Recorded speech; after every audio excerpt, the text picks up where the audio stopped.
তার সন্তানের জন্য কি পরিমাণ কষ্ট করি। ছোট সন্তান যখন দুনিয়া আসার আগে যখন মার গর্ভে চলে আসে রে, আল্লাহ পাক আস্তে আস্তে করে একটা সন্তান রে গর্ভের মধ্যে আমার আল্লাহ দিয়ে দেয়। দেওয়ার পরে 10 মাস 10 দিন পরে সন্তান যখন দুনিয়ায় চলে আসে, আসার পর কতজনে শীতের মৌসুমে আসছো, এরপরে মা বিরক্ত হয় নাই। এরপরও মা যখন তুমি শীতের মৌসুমেই যখন প্রস্রাব করে দিতা, মা যখন তুমি ডান পাশে প্রস্রাব করে দিতা রে, মা তোমার ডান পাশ থেকে সরাইয়া বাম পাশে শোয়া দিত। এরপরে তোমার প্রস্রাবের জায়গায় ঘুম পাড়াইতো না, ঠিক কিনা জোরে বলেন। মা নিজেই প্রস্রাবের জায়গায় ঘুমাইতেন, অথচ আজকে মারে ভুলিয়ে গেছো। এত পরিমাণ কষ্ট কত জায়গায় দেখলাম, হাদিসও দেখলাম, আল্লাহর কোরআনেও দেখলাম যে মার এত পরিমাণ কষ্ট হয়, এত পরিমাণ কষ্ট হয়। মারিয়াম আলাইহিস সালামের এই যে সূরা মারিয়ামের মধ্যেও দেখলাম এত পরিমাণ কষ্ট যে মহিলাদের যখন সন্তান দুনিয়া আসবে এর আগে এদের এত পরিমাণ কষ্ট হয়। সবাই যখন খাবার খাইতে বসলো, বসার পর বৌমাও বসছে খাবার খাবি, সবার সাথে বসলো খাবার খাওয়ার জন্য। হঠাৎ করে তুমি সন্তান বাচ্চা পেটের ভিতরে একটা লারা মারছে, এটা লারা মারার কারণে এত পরিমাণ ব্যথা বেড়ে গেল, খাবারের প্লেটটা রাইখা আরেক রুমে চলে গেছে। সবাই বলছে খাবার খাইবা না, বলে হ্যাঁ খাবো, পরে খাবো। আপনারা সবাই খেয়ে নেন। রাত্রে যখন আবার আস্তে করিয়া পেটটা ঠান্ডা হয়, ব্যথাটা কমে যায়, এরপরে আবার প্লেটটা হাতে নেয়। এরপরও তুমি আবার পেটের ভিতরে একটা লারা মারছো, এরপরে এত পরিমাণ কষ্ট সাধন করে 10 মাস 10 দিন পরে সন্তান তুমি দুনিয়ায় আসছো। আজকে ওই মার সন্তান কেমনে বলিয়ে গেছো। কত সন্তানেরা মায়ের প্রতি এত পরিমাণ জুলুম, বাবার প্রতি এত পরিমাণ জুলুম করেছি, একটু খোঁজ খবরও নেয় না। কিন্তু মা সন্তানের এত পরিমাণ পাগল পরা হয়ে যায়। যদি আব্বা আম্মা তোমার বদদোয়া দেয়া দেয়, তোমার কপালটা বড় খারাপ হয়ে যাবে, ঠিক কিনা জোরে বলেন, ঠিক কিনা? বাবা মা যদি তোমারে বদদোয়া দেয় সেটাও লেগে যাবে, আব্বা আম্মা দোয়া করলে সেটাও আল্লাহর আরশে পৌঁছে যায়। এজন্যই তো বাবা সন্তানরে যারা গালি দেয়, সন্তানরে যারা শাসন করতে গিয়া গজব দিবেন না, কত মারা কত সন্তানের এই গজব দিয়া দেয়, তোর উপরে আল্লাহর গজব পড়ুক, তোর উপরে এই পড়ুক, এমন মহিলা সমাজে আছে না নাই? অথচ সন্তানের জন্য দোয়া করো, সন্তানের জন্য যা দোয়া করবি আল্লাহ পাক তেমন দান করবেন। এই যে বাইতুল্লাহর ইমাম, কত বড় একজন ইমাম, শাইখ আব্দুর রহমান আস-সুদাইস, একমাত্র মায়ের দুয়ার বরকতে আজকে বাইতুল্লাহর ইমাম হয়েছেন। কেমনে এত বড় ইমাম? যে ছোটবেলায় যখন আব্দুর রহমান আস-সুদাইস যখন শয়তানি করতো, এমন করে শয়তানি করার কারণে কিছু বালু, কিছু ময়লা বালু নিয়ে তাদের তরকারির মধ্যে এমনভাবে নিক্ষেপ করলো, পালানোর পরে মা রাগ উঠা গেছে। আমাদের সমাজে কিছু মায়েরা আছে দেখবেন, সন্তানের প্রতি রাগ উঠলে গালি দেয়, কত গজব দিয়া দেয়। এমন সন্তানেরা, এমন মা সমাজে আছে না নাই? অথচ শাইখ আব্দুর রহমান আস-সুদাইসের মা তার জন্য দোয়া করেছি, যখন সেই তরকারির মধ্যে এমন করে নিক্ষেপ করে দিল, সাথে সাথে দোয়া করলো, আল্লাহ তোরে কাবার ইমাম বানায় দেখ। আজকে তাকায় দেখেন মায়ের বদদোয়াও লেগে যায়, মা দোয়া করলে সেটাও লেগে যায়। মা যদি জিদ করে বলে সন্তান তোর উপরে আল্লাহর গজব পড়ুক, সেটাও আল্লাহ পাক কবুল করে নেয়। এজন্য সাবধান হয়ে যান। আপনাকে আল্লাহ পাক মা বানাইছে, আপনার সন্তানকে সেইভাবে লালন পালন করা লাগবে, সেইভাবে লালন পালন করলে আল্লাহর কাছে আপনার জবাব দিতে পারবেন। আর যদি সন্তানকে যদি ঠিক মতো লালন পালন না করেন, সন্তানকে কত গালিগালাজ করে ফেলে, সন্তানের উপরে কত অভিশাপ দিয়া দেয়, এটা করবেন না মা। অবশ্যই আপনার সন্তানের জন্য দোয়া করবে, এবং আপনার সন্তান যদি আপনার উপরে কোনো জুলুম করে ফেলে, অবশ্যই আমার আল্লাহ পাক তার প্রতিদান ফলাফল দিবেন কিনা জোরে বলেন।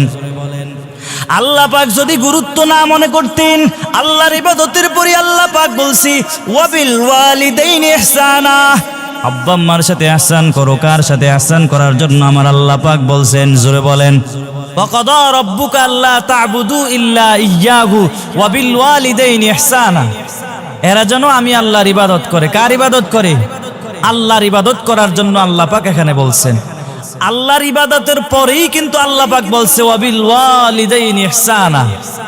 দেখেন কতটুকু গুরুত্বপূর্ণ না হলে আল্লাহর ইবাদতের পরেই আল্লাহ পাক বলছে ওয়াবিল ওয়ালিদাইনি ইহসানা, পিতা মাতার সাথে ইহসান করো। এবার বুঝেন, যদি এটা গুরুত্বপূর্ণ নাই হইতো তাহলে আল্লাহর ইবাদতের পরে আল্লাহ পাক বলছেন ওয়াবিল ওয়ালিদাইনি ইহসানা, পিতা মাতার সাথে কি করো? ইহসান করো। আল্লাহ বলছেন আমার পক্ষ থেকে চূড়ান্ত সিদ্ধান্ত, এরা যেন আমি আল্লাহর ইবাদত করে। কার ইবাদত করে? আল্লাহর ইবাদত করে, নাকি অন্য মানুষের ইবাদত হবে? এই পৃথিবীতে আপনি আল্লাহ ব্যতীত অন্য কারো মানুষের যদি আপনি পূজা করেন বা তার ইবাদত করেন, সেটা শিরিক হয়ে যাবে। আল্লাহ তার শিরিকি গুনাহ আল্লাহ পাক মাফ করেন না। সবচেয়ে বড় গুনাহ হিসাবে স্বীকৃতি পেয়েছে ইন্না শিরকা লা যুলমুন আযীম। এজন্য আল্লাহর সাথে অংশীদার কাউকে বানানো যাবে না। এক আল্লাহ ছাড়া দ্বিতীয় কোন আল্লাহ আছে? নাই। আল্লাহ পাক বলছেন, আল্লাহ নবীকে ডাক দিয়ে বলে আল্লাহর পক্ষ থেকে চূড়ান্ত সিদ্ধান্ত নবী হে আপনি জানায়া দেন। কি জানায়া দিবেন? এরা যেন আমি আল্লাহর ইবাদত করে। আল্লাহ পাকের ইবাদত, আমার আল্লাহ পাক বলে আমি আল্লাহ ইবাদত করার জন্য এই দুনিয়ার মধ্যে আমি আল্লাহ মানুষ পাঠাইলাম। এর অন্যতম একটা উদ্দেশ্য হলো মানুষ যেন আমি আল্লাহর ইবাদত করে। ভিন্ন এক আয়াতে আমার আল্লাহ পাক জানায় দেয়া বলে ওয়ামা খালাকতুল জিন্না ওয়াল ইনসা ইল্লা লিয়াবুদুন। আল্লাহ পাক বলেন এই দুনিয়ার মধ্যে আমি আল্লাহ জিন আর মানুষ বানাইছি একমাত্র আমি আল্লাহর ইবাদত করবে, আমি আল্লাহর গোলামি করবে। এবার আমার বান্দাগুলো যদি আমি আল্লাহর ইবাদত বাদ দিয়া যদি অন্য কাজে ব্যস্ত হয়ে যায়, অবশ্যই অবশ্যই আমি আল্লাহর কাছে তাদের জবাবদিহিতা করাই লাগবে। আল্লাহ পাক বলেন বান্দা আমি আল্লাহ এত সুন্দর করে তোরে আকৃতি এত সুন্দর করে বানাইলাম, এই মানুষটারে এত সুন্দর করে পৃথিবীতে কেউ আর বানাতে পারবে না। একটু তাকায়া দেখ, একজনের একটা চক্ষু যদি নষ্ট হয়ে যায়, ডাক্তার সাহেব যতই চেষ্টা করি আল্লাহর বানানো চক্ষুর মতো আর চোখ দিতে পারবে না। ঠিক কিনা জোরে বলেন। আল্লাহ পাক বলেন আমি আল্লাহ মানুষকে এই দুনিয়ায় পাঠাইলাম একটাই মাত্র উদ্দেশ্য, আমি আল্লাহর ইবাদত করবি এবং ইবাদত করার পর আমি আল্লাহ এদের জন্য জান্নাত বানায় রাখছি। আর যারা আমি আল্লাহর ইবাদত করবি না এদের জন্য আমি আল্লাহ জাহান্নাম বানায় রাখছি, এরা জাহান্নামের মধ্যে চলে যাবে। কিন্তু মানুষ এটা ভুলে গেছে, আমার আল্লাহ কেন আল্লাহ পাক বানাইছেন এটা মানুষ ভুলেই গেছে। কারো চিন্তা এটা নয় আল্লাহ পাক কেন আমারে দুনিয়ায় পাঠাইলেন, এই দুনিয়ায় সামান্য সময় আপনার আমি থাকবো নাকি চিরকাল আপনার আমি থাকবো? হ্যাঁ, আপনি একদিন ছোট ছিলেন, ছোট থেকে বড় হতে হতে হতে আপনার দাড়িগুলো পেকে গেছে, কখন জানি আপনি দুনিয়া থেকে ইন্তেকাল হয়ে যান, আপনার কোনো মরার কোনো গ্যারান্টি নাই। কিন্তু এই দুনিয়ায় সামান্য সময়ের জন্য আমার আল্লাহ পাক পাঠাইলেন। দুনিয়ার সফরটা সামান্য, কিন্তু বান্দা তার হায়াতটাকে মূল্যায়ন করতে পারে নাই, তার সময়টাকে মূল্যায়ন করতে পারে নাই। অথচ আমার আল্লাহ পাক বলি আমি আল্লাহ হাসরের ময়দানে বান্দার প্রত্যেকটা সেকেন্ড, প্রত্যেকটা মিনিট, প্রত্যেকটা ঘন্টা, প্রত্যেকটা মাস, প্রত্যেকটা বছরের হিসাব আমি আল্লাহ নিব রে। ওই দিন যদি তোমার হালত যদি এই অবস্থা হয়, আল্লাহ পাক বলে যদি আমার ইবাদত করে না যাও তো দিন তোমার জবাবদিহিতার কাতার বড় কঠিন অবস্থা হয়ে দাঁড়াবে। এজন্য একটু চিন্তাটা ভিতরে ঢুকাও। এই যে আমাদের বরুড়া থানার এমপি সাহেব যদি পার্লামেন্টে যায় একটা উদ্দেশ্য নিয়ে যায় কি যায় না? হ্যাঁ, কি উদ্দেশ্য নিয়ে যায়? আমাদের এই বাগমারা এলাকার একটা কালভার্ট বানানো লাগবে, একটা মসজিদ বানানো লাগবে, এমন একটা উদ্দেশ্য নিয়ে এমপি সাহেব পার্লামেন্টে যায়। এরপরে পার্লামেন্ট থেকে আসার পরে তার বিলটা পাস হয়ে যায়, একটা উদ্দেশ্য নিয়ে যায় কি যায় না? আল্লাহ পাক বলেন আমি আল্লাহ এই দুনিয়ার মধ্যে মানুষকে বানাইছি একটা উদ্দেশ্য নিয়ে। সেই উদ্দেশ্যটার কথাই আমার আল্লাহ পাক 27 নম্বর পারায় আমার আল্লাহ জানায় দিয়ে বলে ওয়ামা খালাকতুল জিন্না ওয়াল ইনসা ইল্লা লিয়াবুদুন। আল্লাহ পাক বলে নবী জানায় দেন আমার পক্ষ থেকে চূড়ান্ত একটা সিদ্ধান্ত, এরা যেন আমি আল্লাহর ইবাদত করি। আল্লাহর ইবাদত করার জন্য আল্লাহ পাক বলছি, অন্য কোনরে উপাস্য বানায়া যদি আপনি ইবাদত করেন তাহলে শিরকের গুনাহে চলে যাবে। আর আমার আল্লাহ পাক বলে, যারা শিরকের গুনাহ করবে, দুনিয়ায় যত গুনাহ করবি আমি আল্লাহর কাছে মাপ চাও, আমি আল্লাহ মাফ করে দেব। যারা শিরকের গুনাহ করবে আমি আল্লাহ মাফ করব না। আল্লাহর ইবাদতের মধ্যে সবচেয়ে দামি একটা ইবাদত হলো নামাজ। কারণ নামাজের কথা যদি না বলি, কারণ বাংলাদেশের যত জায়গায় যায় অন্তত পক্ষে একটু নামাজের কথা হলো বলতে হয়। কেন কিরে বাবা এত সুন্দর একটা আয়োজন কেন দিল? সব কথার মোট কথা হলো আপনার আমার নামাজটা যেন ঠিক হয়ে যায়। ঠিক কিনা জোরে বলেন। ইবাদতের মধ্যে অন্যতম একটা ইবাদত হলো নামাজ। এই নামাজের প্রতি আপনার আমার গুরুত্ব বাড়ানো লাগবে। যার যত বেশি গুরুত্ব থাকবে, যার নামাজ যত সুন্দর হবে রে, কাল হাসরের ময়দানে ওই আল্লাহর বান্দার আমল নামা তত সুন্দর হয়ে যাবে। কারণ আমার আল্লাহর নবী জানা আছে, হাসরের ময়দানে আল্লাহ পাক সর্বপ্রথম নামাজের হিসাবটা নিবেন। আর নেওয়ার পর যদি বান্দার নামাজের আমল নামা যদি শূন্য হয়, ওই দিন বান্দার বড় কঠিন অবস্থা হয়ে যাবে। আমার মায়ার নবী বলে, যেই বান্দার নামাজের ব্যাপারে শূন্য হবে রে, তার বাকি আমলগুলো শূন্য হয়ে যাবে। এজন্য নামাজের প্রতি যত্নবান হও। নামাজে যখন দাঁড়াবি খুশু খুশু লাগাইয়া নামাজ পড়ো। নামাজে দাঁড়ায় দাঁড়ায় বান্দা খুশু লাগানো তো দূরের কথা, নামাজে দাঁড়ায় ব্যবসার হিসাব মিলায়, নামাজে দাঁড়ায় সংসারের হিসাব মিলায়। এই কারণে বান্দার নামাজটা আল্লাহর দরবারে কবুল হয় না। আল্লাহ পাক ভিন্ন আয়াতে বলছি, ইন্নাস সালাতা তানহা আনিল ফাহশাই ওয়াল মুনকার। আল্লাহ পাক জানায় দেয়া বলে, নিশ্চয়ই যারা নামাজ পড়বে আল্লাহ পাক তাদেরকে ফাহশা এবং অশ্লীল কাজ থেকে আমার আল্লাহ দূরে সরাইয়া দিবেন। এখন প্রশ্ন হলো, হুজুর আমি নামাজ পড়ি এরপরও আমি কেন গুনাহ থেকে বাঁচতে পারি না? জবাব একটাই রে বাবা, নামাজ যখন পড়েন নামাজের মধ্যে খুশু নাই। ঠিক কি না জোরে বলেন। অথচ নামাজে দাঁড়াইয়া একবারে আল্লাহমুখী হয়ে যাও। আল্লাহর কথা আল্লাহর সামনে যখন দাঁড়াবেন একবারে পুরো আল্লাহর দিকে মনোনিবেশ হয়ে যান। খুশু লাগাইয়া যদি নামাজটা পড়তে পারো রে, আল্লাহ পাক অবশ্যই আমার নবীর মাধ্যমে জানাচ্ছে, যার নামাজটা ঠিক হয়ে যাবে তার বাকি আমলগুলো অটোমেটিক সুন্দর হয়ে যাবে। কিন্তু আজকে আমাদের নামাজের প্রতি গুরুত্ব নাই, নামাজের প্রতি যত্ন নাই। এজন্য নামাজের প্রতি গুরুত্ব বাড়ানো লাগবে কি লাগবে না? জোরে বলেন, লাগবে নি? সব এত সুন্দর আয়োজনের মূল উদ্দেশ্য একটাই, নামাজটা যেন সুন্দর হয়ে যায়। আজকে আপনার আমার নামাজটা এত পরিমাণ দুর্বল, নামাজের প্রতি এত দুর্বল। নামাজ পড়ার জন্য যদি বলা হয়, বান্দা নামাজের দিকে যায় না, অন্য দিকে যায়। অথচ মুয়াজ্জিন সাহেব যাব ডাক দিল, নামাজের দিকে আসো, কল্যাণের দিকে আসো, এরপরও আসতে চায় না। আছে না নাই? আল্লাহ পাক কুরআনুল কারীমের ভাষায় মানুষের ভিতরে তিনটা নফসের কথা বলছেন। কয়টা নফসের কথা বলছেন? তিনটা নফস আমার আল্লাহ পাক বলছি কুরআনুল কারীমের ভাষায়। এক নম্বর নফসের নাম হলো নফসে আম্মারা। আল্লাহ পাক 13 নম্বর পারে আমার আল্লাহ পাক জানায় দিয়া বলে, ওয়ামা উবাররিউ নাফসি ইন্নান নাফসা লাআম্মারাতুম বিসু ইল্লা মা রাহিমা রব্বি। আল্লাহ পাক বলে, মানুষের ভিতরে আমি আল্লাহ পাক তিনটা নফস দান করেছি। এক নম্বর নফসের নাম হলো নফসে আম্মারা। এই নফসে আম্মারার কাজ কি? আল্লাহ পাক বলে, এই নফসে আম্মারার জন্য আমি আল্লাহ জাহান্নাম বানায় রাখছি।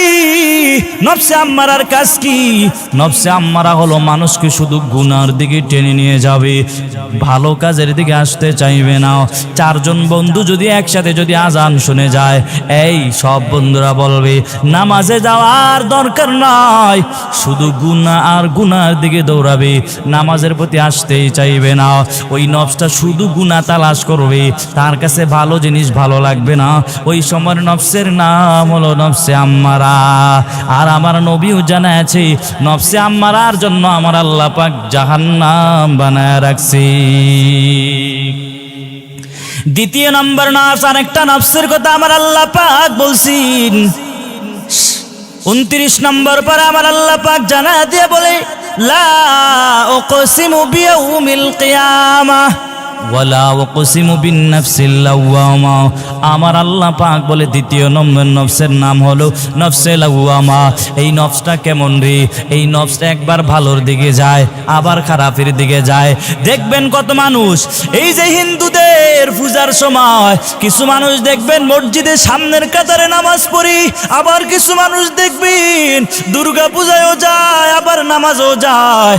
ওই সময় তার নফসের নাম হলো নফসে লাওয়ামা। ভালোর দিকেও দৌড়ায়, আবার খারাপের দিকেও দৌড়ায়। ওই সময়ের নাম হলো নফসে লাওয়ামা। তৃতীয় নম্বরে আমার আল্লাহ পাক আরেকটা নফসের কথা আমার আল্লাহ পাক বলছেন। 30 নম্বর পরে আমার আল্লাহ পাক জানা দেয়া বলি, ইয়া আইয়াতুহান নাফসুল মুতমাইন্নাহ ইরজিই ইলা রাব্বিকি রাদিয়াতাম মারদিয়া ফাদখুলি ফি ইবাদি ওয়াদখুলি জান্নাতি।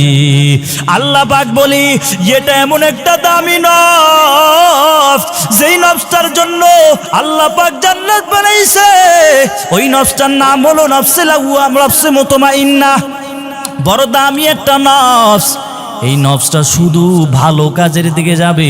বন্ধু বান্ধব 4 জন যদি একসাথে থাকে শুধু বলবে, বন্ধু রে আজান হয়ে গেছে, তাড়াতাড়ি মসজিদের দিকে যাও, দৌড়াও, ভালো কাজের দিকে শুধু টানবে। তখন তার নফসের নাম হবে নফসে মুতমাইন্নাহ। আর আমার আল্লাহ পাক বলে নফসে মুতমাইন্নার জন্য আমি আল্লাহ জান্নাত বানায় রাখছি। চিল্লায়া পড়েন সুবহানাল্লাহ। আল্লাহ পাক বলেন, আমি আল্লাহ এই মানুষকে বানাইছি একটাই মাত্র উদ্দেশ্য। আজকে মানুষগুলো উদ্দেশ্যগুলো ভুলে গেছি, আমি আল্লাহকেও ভুলে গেছি। আল্লাহ বলে, দুনিয়ায় তো সামান্য সময়ের জন্য পাঠাইছি। আজকে দুনিয়ায় আসো, আগামীকালকে নাও থাকতে পারো। আজকে আমি আতাউল্লাহ বিন মুসলিম এখানে বয়ান করছি, আগামীকাল আমি থাকবো কি থাকবো না তারও কোনো গ্যারান্টি নাই। এই যে এখানে স্টেজে যারা বয়ান বসে বসে শুনতেছে মুরব্বীরা, এখানে আজকেও আছে, কালকে নাও থাকতে পারে। এই যে আপনারা যারা বয়ান শুনেন, আগামী বছর আপনারা নাও থাকতে পারেন, কারো কোনো গ্যারান্টি নেই রে বাবা। কিন্তু ভিতরে একটু চিন্তাটা একটু ঢুকায় নাও, আল্লাহ পাক কেন তোমারে আমারে বানাইলো? একটাই মাত্র উদ্দেশ্য, আল্লাহর ইবাদতের জন্য। ঠিক কিনা জোরে বলেন। আল্লাহ পাক ডাক দিয়ে বলেন, নবী হে জানা দেন আমি আল্লাহর পক্ষ থেকে চূড়ান্ত সিদ্ধান্ত, এরা যেন আমি আল্লাহর ইবাদত করি। আল্লাহর ইবাদতের করার পরে আল্লাহ পাক বলছি, ওয়াবিল ওয়ালিদাইনি ইহসানা। আল্লাহর ইবাদতের পরে গুরুত্বপূর্ণ মনে করছেন বিদায় তো আমার আল্লাহ পাক বলে, ওয়াবিল ওয়ালিদাইনি ইহসানা। পিতা মাতার সাথে ইহসান করো। কার সাথে ইহসান করার জন্য আল্লাহ পাক বলছেন? জোরে বলেন, কার সাথে? আব্বা আম্মার সাথে ইহসান করার জন্য আল্লাহ পাক বলছেন। কেমনে ইহসান করবেন আল্লাহ পাক সামনের আয়াতে আল্লাহ পাক জানাচ্ছেন। তবে তার আগে আমি আরো কিছু কথা বলে দেই রে বাবা। যে আব্বা আম্মা তোর জন্য এত পরিমাণ কষ্ট করলো, যেই বাবা মা তোমার জন্য এত পরিমাণ কষ্ট করলো, এখন তুমি বড় হয়ে গেছো, আল্লাহ পাক টাকা পয়সা দেওয়ার কারণে এখন বাবা মার প্রতি তুমি ফিরেও তাকাও না। অথচ আল্লাহ পাক বলে, ওয়াবিল ওয়ালিদাইনি ইহসানা। আব্বা আম্মার প্রতি ইহসান করো। কেমনে করবি? ভালো করিয়া শুনে নাও যুবক, ভালো করিয়া বুঝে নাও। আব্বা আম্মা যদি তোমারে যদি খাটের বিছানায় যদি তোমারে ঘুম পাড়াও, তুমি জাজিমের মধ্যে মা বাবারে ঘুম পাড়ায় দাও। মা যদি তোমারে ফল ফ্রুট কোনো সময় না খাওয়ায় থাকে, তুমি আব্বা আম্মারে ফল ফ্রুট খাওয়াও। আর আমার নবী জানায় দেয়, তোর মা বাবা খুশি রে, আমি আল্লাহও খুশি হয়ে যাই। চিল্লায় পড়েন না সুবহানাল্লাহ। নবী বলে, যেই বাবা মা সন্তানের প্রতি অসন্তুষ্ট হয়ে গেছি, আমি আল্লাহ ওই বান্দার প্রতি অসন্তুষ্ট হয়ে যায়। এজন্য আমার আল্লাহকে যদি খুশি করতে চাও, আগে বাবা মার প্রতি খেদমতটা বাড়ায় দাও, আল্লাহ পাক স্বয়ং খুশি হয়ে যাবে। ঠিক কিনা জোরে বলেন।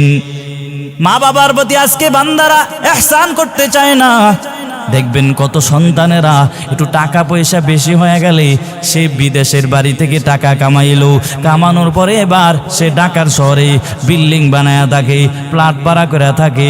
এরপরে গ্রামের বাড়িতে বাবা মার খোঁজ খবর নেয় না, এমন সন্তান আছে না নাই? অথচ তোমার বাবা মা তোমার জন্য কি পরিমাণ কষ্ট করেছি, কি পরিমাণ কষ্ট করেছেন। একটা মা তার সন্তানের জন্য কি পরিমাণ কষ্ট করি। ছোট সন্তান যখন দুনিয়া আসার আগে যখন মার গর্ভে চলে আসে রে, আল্লাহ পাক আস্তে আস্তে করে একটা সন্তান রে গর্ভের মধ্যে আমার আল্লাহ দিয়ে দেয়। দেওয়ার পরে 10 মাস 10 দিন পরে সন্তান যখন দুনিয়ায় চলে আসে, আসার পর কতজনে শীতের মৌসুমে আসছো, এরপরে মা বিরক্ত হয় নাই। এরপরও মা যখন তুমি শীতের মৌসুমেই যখন প্রস্রাব করে দিতা, মা যখন তুমি ডান পাশে প্রস্রাব করে দিতা রে, মা তোমার ডান পাশ থেকে সরাইয়া বাম পাশে শোয়া দিত। এরপরে তোমার প্রস্রাবের জায়গায় ঘুম পাড়াইতো না, ঠিক কিনা জোরে বলেন। মা নিজেই প্রস্রাবের জায়গায় ঘুমাইতেন, অথচ আজকে মারে ভুলিয়ে গেছো। এত পরিমাণ কষ্ট কত জায়গায় দেখলাম, হাদিসও দেখলাম, আল্লাহর কোরআনেও দেখলাম যে মার এত পরিমাণ কষ্ট হয়, এত পরিমাণ কষ্ট হয়। মারিয়াম আলাইহিস সালামের এই যে সূরা মারিয়ামের মধ্যেও দেখলাম এত পরিমাণ কষ্ট যে মহিলাদের যখন সন্তান দুনিয়া আসবে এর আগে এদের এত পরিমাণ কষ্ট হয়। সবাই যখন খাবার খাইতে বসলো, বসার পর বৌমাও বসছে খাবার খাবি, সবার সাথে বসলো খাবার খাওয়ার জন্য। হঠাৎ করে তুমি সন্তান বাচ্চা পেটের ভিতরে একটা লারা মারছে, এটা লারা মারার কারণে এত পরিমাণ ব্যথা বেড়ে গেল, খাবারের প্লেটটা রাইখা আরেক রুমে চলে গেছে। সবাই বলছে খাবার খাইবা না, বলে হ্যাঁ খাবো, পরে খাবো। আপনারা সবাই খেয়ে নেন। রাত্রে যখন আবার আস্তে করিয়া পেটটা ঠান্ডা হয়, ব্যথাটা কমে যায়, এরপরে আবার প্লেটটা হাতে নেয়। এরপরও তুমি আবার পেটের ভিতরে একটা লারা মারছো। এরপরে এত পরিমাণ কষ্ট সাধন করে 10 মাস 10 দিন পরে সন্তান তুমি দুনিয়ায় আসছো। আজকে ওই মার সন্তান কেমনে বলিয়ে গেছো। কত সন্তানেরা মায়ের প্রতি এত পরিমাণ জুলুম, বাবার প্রতি এত পরিমাণ জুলুম করেছি, একটু খোঁজ খবরও নেয় না। কিন্তু মা সন্তানের এত পরিমাণ পাগল পরা হয়ে যায়। যদি আব্বা আম্মা তোমারে বদদোয়া দেয়া দেয়, তোমার কপালটা বড় খারাপ হয়ে যাবে, ঠিক কিনা জোরে বলেন, ঠিক কিনা। বাবা মা যদি তোমারে বদদোয়া দেয় সেটাও লেগে যাবে, আব্বা আম্মা দোয়া করলে সেটাও আল্লাহর আরশে পৌঁছে যায়। এজন্যই তো বাবা সন্তানরে যারা গালি দেয়, সন্তানরে যারা শাসন করতে গিয়া গজব দিবেন না, কত মারা কত সন্তানের এই গজব দিয়া দেয়। তোর উপরে আল্লাহর গজব পড়ুক, তোর উপরে এই পড়ুক, এমন মহিলা সমাজে আছে না নাই? অথচ সন্তানের জন্য দোয়া করো, সন্তানের জন্য যা দোয়া করবি আল্লাহ পাক তেমন দান করবেন। এই যে বাইতুল্লাহর ইমাম, কত বড় একজন ইমাম, শাইখ আব্দুর রহমান আস-সুদাইস, একমাত্র মায়ের দুয়ার বরকতে আজকে বাইতুল্লাহর ইমাম হয়েছেন। কেমনে এত বড় ইমাম? যে ছোটবেলায় যখন আব্দুর রহমান আস-সুদাইস যখন শয়তানি করতো, এমন করে শয়তানি করার কারণে কিছু বালু, কিছু ময়লা বালু নিয়ে তাদের তরকারির মধ্যে এমনভাবে নিক্ষেপ করলো, পালানোর পরে মা রাগ উঠা গেছে। আমাদের সমাজে কিছু মায়েরা আছে দেখবেন, সন্তানের প্রতি রাগ উঠলে গালি দেয়, কত গজব দিয়া দেয়। এমন সন্তানেরা, এমন মা সমাজে আছে না নাই? অথচ শাইখ আব্দুর রহমান আস-সুদাইসের মা তার জন্য দোয়া করেছি। যখন সেই তরকারির মধ্যে এমন করে নিক্ষেপ করে দিল, সাথে সাথে দোয়া করলো, আল্লাহ তোরে কাবার ইমাম বানায় দেখ। আজকে তাকায় দেখেন মায়ের বদদোয়াও লেগে যায়, মা দোয়া করলে সেটাও লেগে যায়। মা যদি জিদ করে বলে সন্তান তোর উপরে আল্লাহর গজব পড়ুক, সেটাও আল্লাহ পাক কবুল করে নেয়। এজন্য সাবধান হয়ে যান। আপনাকে আল্লাহ পাক মা বানাইছে, আপনার সন্তানকে সেইভাবে লালন পালন করা লাগবে, যেইভাবে লালন পালন করলি আল্লাহর কাছে আপনার জবাব দিতে পারবেন। আর যদি সন্তানকে যদি ঠিক মতো লালন পালন না করেন, সন্তানকে কত গালিগালাজ করে ফেলে, সন্তানের উপরে কত অভিশাপ দেয়া দেয়, এটা করবেন না মা। অবশ্যই আপনার সন্তানের জন্য দোয়া করবে, এবং আপনার সন্তান যদি আপনার উপরে কোনো জুলুম করে ফেলে, অবশ্যই আমার আল্লাহ পাক তার প্রতিদান ফলাফল দিবেন কিনা জোরে বলেন। আল্লাহ পাক যদি গুরুত্ব না মনে করতেন, আল্লাহর ইবাদতের পরে আল্লাহ পাক বলছি ওয়াবিল ওয়ালিদাইনি ইহসানা, আব্বা আম্মার সাথে ইহসান করো। কার সাথে ইহসান করার জন্য আমার আল্লাহ পাক বলছেন? জোরে বলেন। হাদিস শরীফের মধ্যে পাওয়া যায় আল্লাহর এক আবেদ পাহাড়ের চূড়ায় ইবাদত করি, মায়ের সাথে তেমন ভালো আচরণ করে না, মায়ের সাথে তেমন তার কালেকশন নাই, মায়ের সাথে তেমন কোনো যোগাযোগ নাই, পাহাড়ের চূড়ায় বসে বসে আল্লাহর ইবাদত করে। একদিন মা, কারণ মা তো সহ্য করতে পারে না, সন্তান যদি মায়ের সাথে রাগ করে যদি 3 দিন যাবত যদি মা না বলে, ওই মা সহ্য করতে পারে না। মা যখন সন্তানের মা ডাকটা পায় না, ওই মা চিন্তা করলো আমার সন্তান আমার মা কয়ে ডাকে না, পাহাড়ের চূড়ায় যাবি, যে দেখবি ও সন্তান রে, আজকে কতদিন হলো আমার একটু তোমার সাথে সাক্ষাৎ হয় না। আল্লাহর বান্দি চলে গেল পাহাড়ের চূড়ায় কষ্ট করে উঠতে উঠতে, কত পরিমাণ কষ্ট। একদিক দিয়ে রৌদ্র পড়তেছি, সূর্যের এত তাপ গরম, এরপরও মাথার মধ্যে এমন করে হাতটা দিয়ে দিয়ে উপরে উঠে গেছি। পাহাড়ের চূড়ায় গেল, পাহাড়ের চূড়ায় তার সন্তান আবেদ আল্লাহর বান্দা, আল্লাহর ইবাদতের মধ্যে মশগুল, দুনিয়ার কোনো কাজের মধ্যে মশগুল নাই, শুধু আল্লাহর ইবাদত করে, আল্লাহর ইবাদত করে। ভালো কথা। এবার মা পাহাড়ের চূড়ায় দাঁড়ায় বলে, সন্তান তুমি আমার সাথে একটু সাক্ষাৎ করো, আমি তোমার মা আসছি, একটু সাক্ষাৎ করো। কিন্তু আল্লাহর বান্দা টেনশনে পড়ে গেল, কি আমি আল্লাহর সাথে কথা বলবো নাকি মায়ের কথার ডাকটা সাড়া দিব? আল্লাহর বান্দা টেনশনে পড়ে গেল। টেনশনে পড়ার পর এবার চিন্তা করলো, আমি কি আল্লাহর সাথে কথা বলবো নাকি মায়ের সাথে কথা বলবো? চিন্তা করে বের করেছি, না না না, আমি আমার আল্লাহর সাথে কথা বলবো, মায়ের সাথে কথা বলবো না। মায়ের রাগ হইয়া এবার আস্তে আস্তে আবার নিচের দিকে চলে গেল, বাড়ি চলে গেল। বাড়ি যাওয়ার পর সারাটা রাত গেল, একটু ঘুম হয় না। সন্তানকে গিয়া ডাকলাম, সন্তান একটু সাড়াও দিল না। এই চিন্তায় আল্লাহর বান্দি কোনো ঘুমে আসে না, সারাটা রাত এমনভাবে কেটে গেল। পরের দিন আবার চিন্তা করলো, আজকে আবার আমি যাব আমার সন্তানের সাথে সাক্ষাৎ করার জন্য, আজকে আর আমি যাব। আজকে আবার কষ্ট করে পাহাড়ের উঠলেন, রৌদ্র পড়তেছি, সূর্যের এত পরিমাণ গরম, এরপরও কষ্ট করি করি উপরে উঠে গেলেন। ডাইক দিতেছি মা, মা ডাক দেওয়া মাত্রই সন্তান আবারও এমন অবস্থায় ছিলেন, নামাজ আমার সন্তানকে একজন জিনাকারিনীর চেহারা না দেখাইয়া মরণ দিবেন না, এমন একটা বদদোয়া করে আল্লাহর বান্দি চলে আসলো। এবার চলে আসার পর এবার দেখেন, তাকায় দেখেন, মা তার জন্য বদদোয়া করেছি সেটাও লেগে গেল। অথচ সে আল্লাহর ইবাদতের মধ্যে কি পরিমাণ মশগুল, শুধু আল্লাহর ইবাদতের মধ্যে ব্যস্ত, শুধু আল্লাহর গোলামি করে। এইদিকে এলাকার মধ্যে তার এত পরিমাণ সুনাম, এলাকার সব মানুষ বলি অমুক বাড়ি অমুক সন্তান এত পরিমাণ ভালো, কি পরিমাণ আল্লাহর ইবাদত করে, সবাই তার এলাকায় ঘুরে ঘুরে প্রশংসা করে। এবার একজন নারীর কানের মধ্যে সেটা শুনে গেল।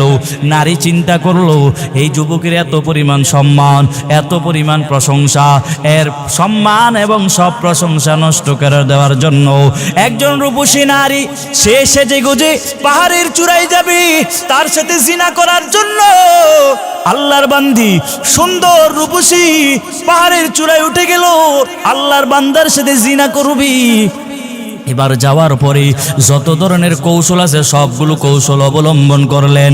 এবার জিনা করার জন্য আল্লাহর বান্দার সামনে গিয়া হাজির হয়ে গেল।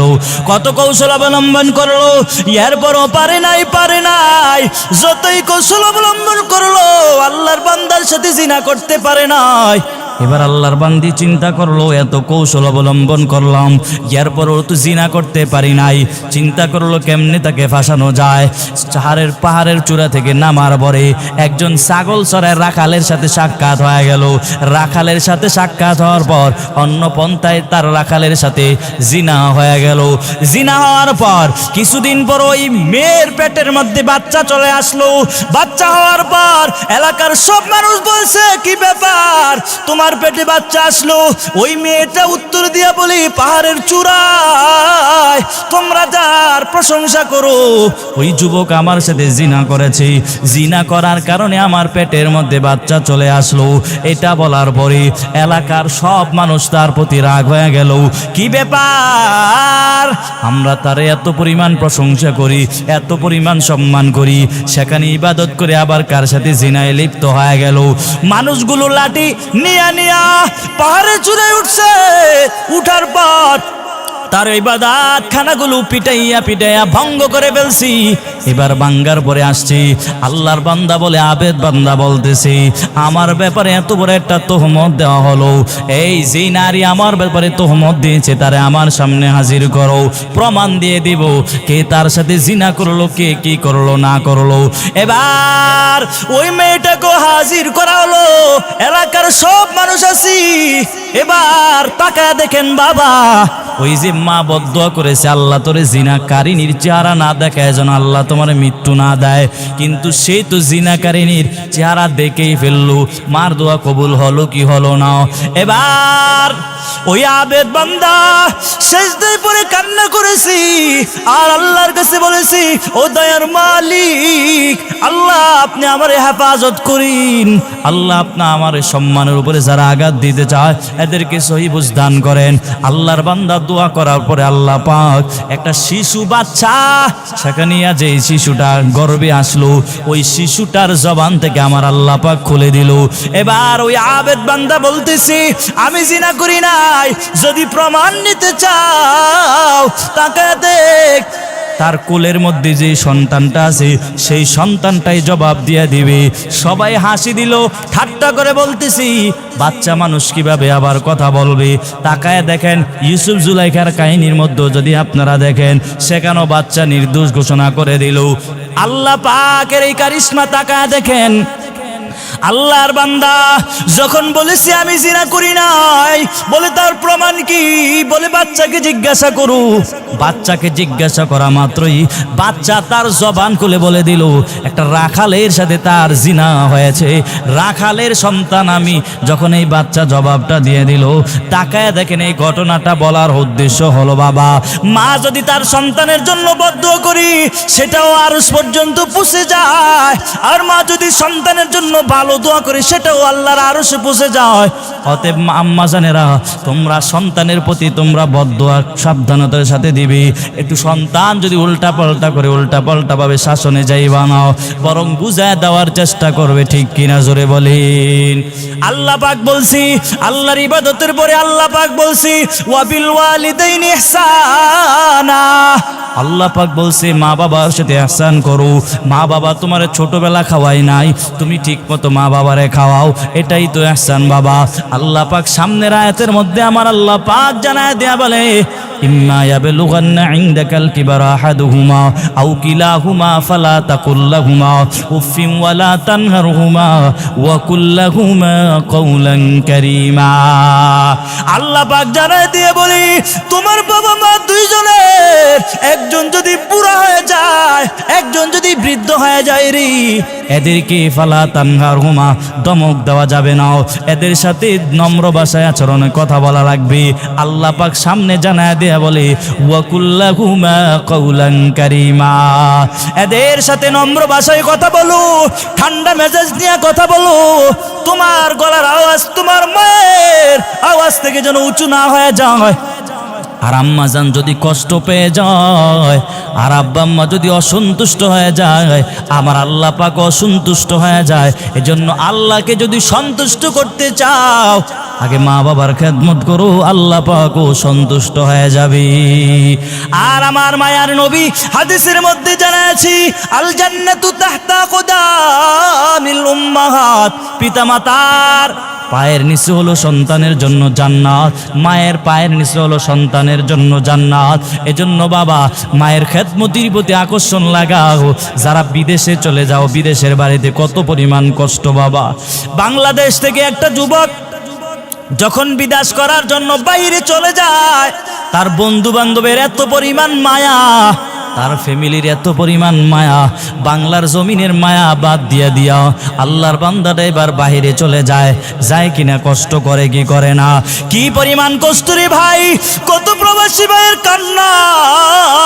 হুজুর গো, এত পরিমাণ কষ্ট কেন? এত কষ্ট করো শুধু একটাই মাত্র কারণ, নিজের ফ্যামিলির মধ্যে হাসি ফুটানোর জন্য। এত পরিমাণ কষ্ট করে একটু তাকায় নেন, একটু খোঁজখবর নাও। নিজের সন্তান 3 বেলা খাবার ঠিক মতো খায় নাও, এরপরে মাস শেষে বেতনটা আসার আগে আগে বাড়িতে পাঠায় দেয়। কেন পাঠায়? একটাই উদ্দেশ্য, আমার ফ্যামিলির লোকেরা সবাই যেন হাসি খুশিতে থাকি, আব্বা আম্মা যেন খুশিতে থাকতে পারি। কি পরিমাণ একটা প্রবাসী এত পরিমাণ কষ্ট করে টাকা উপার্জন করে রে বাবা, কেন এত পরিমাণ কষ্ট করি? এবার দেখবেন কত সন্তানেরা টাকা পয়সা কামায় ঠিক আছে, কিন্তু বাবা মারে দিতে চায় না, এমন সন্তান আছে না নাই? বাবা মারে খাওয়ার জন্য তারা ভাগ বন্টন করে দেয়।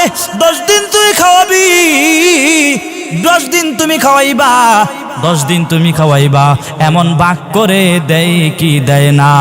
অথচ তোমরা যে 5 ভাই 5টা সন্তান হইলা, কোনদিন শুনছো তোমার মা তোমার আলাদা করে খাওয়াইছি? তুই 10 দিন খাইবি, তুই 5 দিন খাইবি, কোনদিন তো তোমার মা তোমার ব্যাপারে ভাগ বন্টন করে নাই। কিন্তু তুমি কেমনে তোমার মার ব্যাপারে বন্টন করতে যাও? যার উসিলায় দুনিয়া দেখছো যতই লক্ষ টাকার মালিক আল্লাহ পাক বানাইলো, একমাত্র মায়ের দোয়ার বরকত ছাড়া হতে পারো নাই। ঠিক কিনা জোরে বলি? এজন্য বাবা ভালো করিয়া বুঝবেন, বিবাহ শাদী করবেন যুবক ভাই। বিবাহ শাদী করার পর গতকালকে আমি বয়ানে বললাম, যখন শেরপুর বয়ানে গেলাম সেখানেও দেখবেন আমাদের বরুড়াতে এমন সিস্টেম নাই। কেমন সিস্টেম? এমন যখন আপনারা বয়ান শুনতেছেন, পার্শ্ববর্তী আরেকটা প্যান্ডেল হয়, সেই প্যান্ডেলে মহিলারা থাকে, মহিলারা পর্যন্ত বয়ান শুনে। আমি যখন বয়ানে বললাম, শোনেন মা, ভালো করিয়া শোনেন, আপনারা এত পরিমাণ দামি একজন নারী, কিন্তু আপনারা আপনাদের সম্মানটা ধরে রাখতে পারেন না রে মাও। কিন্তু আপনারা কেমনে আপনাদের সম্মানটা নষ্ট করে ফেলেন? আপনারাও বেগানার দিকে তাকান, বেগানারও আপনাদের দিকে তাকায় ফেলে, গুনার আপনাদের আমল নামায় শামিল হয় কি হয় না? অথচ ভালো করিয়া শুনো, এই আম্মা জানেরা ভালো করিয়া শুনো, তোমাদের সন্তান যে মেয়ে আছে, সন্তান সন্ততি যাদের উপরে আল্লাহ পাক যে ফরজ করেছে, পর্দার বিধানটা ফরজ করে দিলেন, আল্লাহ পাক কোরআনের এক জায়গায় জানায় দিয়ে বলে, পুরুষ রে তোর দৃষ্টিকে হেফাজত কর। আল্লাহ পাক নারীরও বলছে, নারী তোমার দৃষ্টিকে হেফাজত করো। হেফাজত যদি না করতে পারো, কিছু নারী আছে দেখবেন, কত মা বাবার মেয়ে আছে, এরা বাড়ি থেকে বের হয়, আলট্রাসোনো মাইকা বের হয়। কেন বের হয়? এবং গ্রানটা মেখে মেখে বের হয়। কেন বের হয়? পরপুরুষকে আকর্ষণ করার জন্য, এই কারণে বাড়ি থেকে বের হয়ে যায়। আল্লাহর নবী জানা দিয়ে বলি, এরা কারা যারা বাড়ি থেকে বের হয় পরপুরুষকে আকর্ষণ করার জন্য?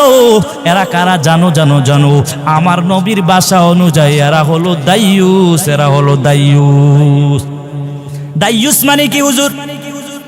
দেখবেন কত মেয়েরা আছি স্কুলে যাওয়ার জন্য এমন এমন পন্থা অবলম্বন করে, চেহারায় এত এত জিনিস মেখে বের হয়, আছে না নাই? এবং তার থেকে এত সুগন্ধি ছড়ায় যেন এলাকার মানুষ, এলাকার ছেলেরা তার গ্রান পাইয়া আকর্ষণ হয়ে যায়। আমার নবী বলে, যেই সমস্ত নারীরা, যেই সমস্ত মেয়েরা এমনটা করে করে রাস্তায় বের হবে, এরা হলো দাইয়ুস। এরা হলো দাইয়ুস। আর আমার নবীও জানাচ্ছেন, যারা দাইয়ুস এদের ঠিকানা হবে ওয়াহুম জাহান্নাম। এরা জাহান্নামের মধ্যে চলে যাবে। চিল্লা পড়েন না নাউযুবিল্লাহ। নবী শুধু এটা বলছে তাই না, নবী বলে এর মাও দাইয়ুস, এর বাবাও দাইয়ুস। এজন্য মা বাবা যারা আছো, তোমার মেয়ে যদি বড় হয়ে যায়, এটা তোমার উপরে দায়িত্ব আছে কি নাই?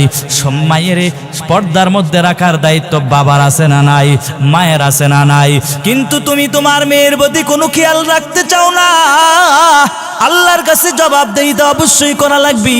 এজন্যই তো আমার মায়ার নবী বলছি, যে মেয়েরা পর পুরুষে আকর্ষণ করার জন্য বাড়ি থেকে বের হবে রে, এরা হলো দাইয়ুস। এর মাও দাইয়ুস, এর বাবাও দাইয়ুস, আর এদের সবার ঠিকানা হবে জাহান্নাম। এজন্য বাবা যুবক একটু অপেক্ষা করো, যদি বিবাহ করার সময় চলে আসি আব্বা আম্মার কাছে বলো, তারপরও গুনার দিকে ধাবিত হয়েও না। আব্বা আম্মা তোমারে প্রাপ্তবয়স্ক যখন হয়ে যাবে, আব্বা আম্মার উপরে একটা দায়িত্ব থাকে, সন্তানরে বিয়া পড়ানো দরকার। সন্তানরে যত তাড়াতাড়ি বিয়া করাবেন তত বেশি আপনার বেশি ফায়দা হবে। বলে হুজুর কেমনে ফায়দা হবে? আল্লাহ পাক বলি যদি বড় লোক হতে চাও, আল্লাহ পাক বলি ইয়াকুনু ফুকারা ইউগনিহিমুল্লাহু মিন ফাদলি। আল্লাহ পাক বলি যদি ধনী হতে চাও তাহলে বিবাহ শাদী করে নাও। বিবাহ শাদী করলে আমার আল্লাহ পাক রিজিকের মধ্যে বরকত দিয়া দিবেন কি দিবেন না? কিন্তু আমাদের সমাজের ভিতরে এখন এটাই বেশি চলে। গার্ডিয়ানরা সবাই বলবি আমার সন্তান প্রতিষ্ঠিত হলে এরপরে বিবাহ শাদী করাবো। সন্তানটি বিদেশের বাড়িতে পাঠায়া দেয়, এবার বুড়া বানাইয়া 30-35 বছর পরে সন্তানরে বিয়া দেয়। এর আগে যদি সন্তান যদি কোনো গুনায় লিপ্ত হয়, এর আমল বাবা মার আমল নামায় যোগ হবে, ঠিক কিনা জোরে বলেন? এজন্য বাবা বিবাহ শাদীর যদি সময় চলে আসি বিবাহ করে দেন, আল্লাহর কাছে দামি হয়ে যাবেন। আল্লাহ পাকও আপনাদেরকে যে দায়িত্ব দিয়েছে সেই দায়িত্ব থেকে মুক্ত হয়ে যেতে পারবেন। একটা যুবক যখন বিবাহ করবে, বিবাহ শাদী করার আগে সে যদি সুন্দর করে যেদিন রসুলের সুন্নত তরিকা মতো বিবাহ করতে পারে, আমার মায়ার নবী বলছি যুবক যদি তুমি বিবাহ করো এমন একজন বউ তুমি ঘরে আনোরি, যেই বউটা তোমার হাত ধরে জান্নাত পর্যন্ত চলে যাবি। আজ বর্তমানে সমাজের মধ্যে অশান্তি লাগার অন্যতম একটা কারণ হলো এখন সন্তান সন্ততিরা বিবাহ শাদী করার জন্য এরা টাকা পয়সা খোঁজে কি খোঁজে না। ছেলে কত পরিমাণ বেতন কত পায়, মেয়েও এমন এমন জামাই খুঁজি আমার জামাই মাসে লাখ লাখ টাকা ইনকাম করা লাগবে, নাই হলে আমি বিবাহ বসবো না। এই যুবক তোমরাও ভালো করিয়া শুনো, তুমি যদি একজন দিনদার মেয়েকে বিবাহ করতে পারো, আমার মায়ার নবী কি বলছেন? ওলি মালিহা ওলি জামালিহা ওলি হাসাবিহা ফাসবার বিজাতিদ্দিন। আমার মায়ার নবী বলছি এই যুবক তোমরা সুন্দর দেখে নারীকে বিবাহ করো। আমার মায়ার নবী বলছি বংশ দেখে বিবাহ করো। আমার মায়ার নবী এটাও বলছি টাকা পয়সা দেখে বিবাহ করো। দেখে শুনে বিবাহ করার জন্য আমার মায়ার নবী বলছি 4 নম্বরে আমার আল্লাহর নবী বলে ফাসবার বিজাতিদ্দিন, দিন দেখে বিবাহ শাদী করো। কি দেখে বিবাহ শাদী করো? এবার ভালো করিয়া শুনবেন, আল্লাহর নবী বলছে যদি এই 3টা না পাও, শুধু পাইছো এর ভিতরে দিনদারিত্ব আছে, তাহলে মুখস্থ বিবাহ করে নাও। তার ভিতরে তুমি সুন্দরতা পাও নাই, তার ভিতরে ধন সম্পদ পাও নাই, তার বংশ বিস্তার পাও নাই। নবী বলে যদি ফাসবার বিজাতের দিন শুধু দিনদারি তো পেয়েছো, তাহলে বিবাহ শাদীটা করে নাও। ভালো করে বুঝো যুবক, এবং একটা দিনদারি নারী যদি আনতে পারো তোমার ঘরটা আলোকিত হয়ে যাবে। নিজে যদি একটা স্বামী যদি খারাপ হয়, একটা স্ত্রী 1 মাস মাত্র সময় লাগে একটা স্বামীরে ভালো করার জন্য, 1টা মাসও সময় লাগে না। স্ত্রী যদি ভালো হয়, ঠিক কিনা জোরে বলেন? আর যদি এমন একটা স্ত্রী এমন পুত্রবধূ করে আনো যেই পুত্রবধূ নিজে একটা দাজ্জাল মার্কা, এর এত পরিমাণ ক্ষতি করে ফেলে, আর এমন একজন স্ত্রী যদি দিনদারিত যদি নিয়ে আসো, আমার মায়ার নবী বলে মাল পাও নাই, ধন সম্পদ পাও নাই, তার চেহারাও পাও নাই, তার বংশ বিস্তারও পাও নাই, শুধু ফাসবার বিজাতির দিন পেয়েছো, তারপরও বিয়েটা করে নাও। আর যদি সব পাও নুরুন আলা নূর, তাহলে তোমার কপালটাও বড় ভালো হয়ে যাবে, ঠিক কিনা? তবে বিবাহ শাদীটা দেখে শুনে করা লাগবে। বর্তমান সমাজে এত অশান্তি লাগার কারণ একটাই মাত্র কারণ, কেউ হয়তো যৌতুক নিয়ে বিবাহ করছে, যে আমি বিবাহ করব আমারে এটা দেওয়া লাগবে, আমারে এটা সেটা দেওয়া লাগবে। এই কারণে আল্লাহ পাক তাদের এই দাম্পত্য জীবনের মধ্যে আমার আল্লাহ পাক গজব ঢুকায়া দিয়েছে। এজন্য বাবা যৌতুক আনা যাবে কিনা জোরে বলেন? আনা যাবে? যৌতুক দেওয়া যাবে না, আনা যাবে না। বিবাহ শাদী করবেন, এটা আমার নবীদের সব নবীর অন্যতম একটা সুন্নাহ, এটা সুন্নতটা পালন করবেন। কিন্তু বিবাহ শাদী কারো কারো ক্ষেত্রে ফরজ হয়ে দাঁড়ায়, এই কারণে মাঝে মাঝে উল্টা পাল্টা করলে ফরজের কাতারে চলে যায়, আরে তাড়াতাড়ি বিয়া পড়ায়া দেন। এজন্য যুবক গুনাহ থেকে বাঁচার চেষ্টা করো। আল্লাহ পাক কোরআনেও বলছি, আমার এই আল্লাহর বান্দার যুবক যারা আসরে, তোমরা যদি গুনাহ থেকে বেঁচে বেঁচে তার জীবনটা কাটায় দাও, আর যদি বিবাহ শাদীর সময় বিবাহ করো, পবিত্র হইয়া যদি তুমি বিবাহ করতে পারো, আল্লাহ পাক বলে যে যেমন সে তেমন স্ত্রী পাবি। তুমি যদি উল্টা পাল্টা হও, তাহলে তুমি উল্টা পাল্টা নারী পাইবা। দেখবেন বাবা, যত নায়ক আর নায়িকা আছে, কোনো নায়িকার সাথে কোনো হুজুরের বিয়া হইতে দেখছেন কিনা? হ্যাঁ, যেই নায়িকা আছে তার জন্য নায়ক বরাদ্দ।